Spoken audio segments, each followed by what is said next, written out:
మా association treasurer Siva Balaji గారు మాట్లాడతారు. అందరికీ నమస్కారం.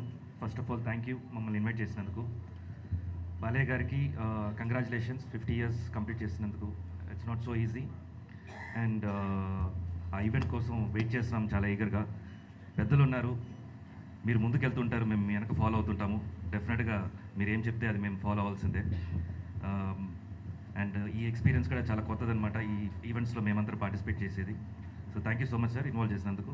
అండ్ మెర్చండైజర్ ఐడియా యాక్చువల్గా మేము మా డిస్కషన్లో ఉండింది, ఇది ఇంప్లిమెంట్ చేయాలని చెప్పి.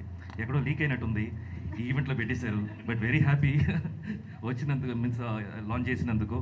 అండ్ ఇది ముందు చాలామందికి ఐడియా లేదు, ఇది చాలా హెల్ప్ఫుల్ అయిపోతుంది ఫ్యాన్స్కి అండ్ సినిమా లవర్స్కి. అండ్ ఈవెంట్ కోసం వెయిట్ చేస్తున్నాను. Thank you so much. కొత్త ఐడియా ఎక్కడున్నా మా శ్రేయస్ మీడియా వెంటనే టక్కును పట్టుకుంటారన్నమాట.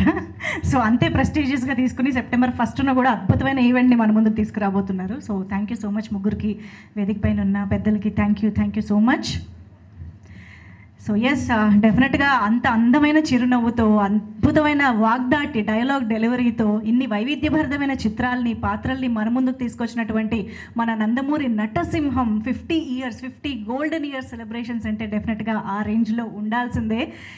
ఎందుకంటే ఆయన ఎప్పుడు కూడా కొత్తవి ప్రయత్నించడానికి, కొత్త ప్రయోగాలు చేయడానికి వెనకాడలేదు అని చెప్పాలి. అందుకనే మన తెలుగు సినీ ప్రేక్షకులు గర్వించదగ్గ ఆదిత్య 369 లాంటి చిత్రాలు, భైరవ ద్వీపం లాంటి చిత్రాలు మొదలుకొని ఇప్పుడు అఖండ, భగవంత్ కేసరి చిత్రాల వరకు ఎన్నో వైవిధ్యభరితమైన చిత్రాలు చేస్తూ వచ్చారు.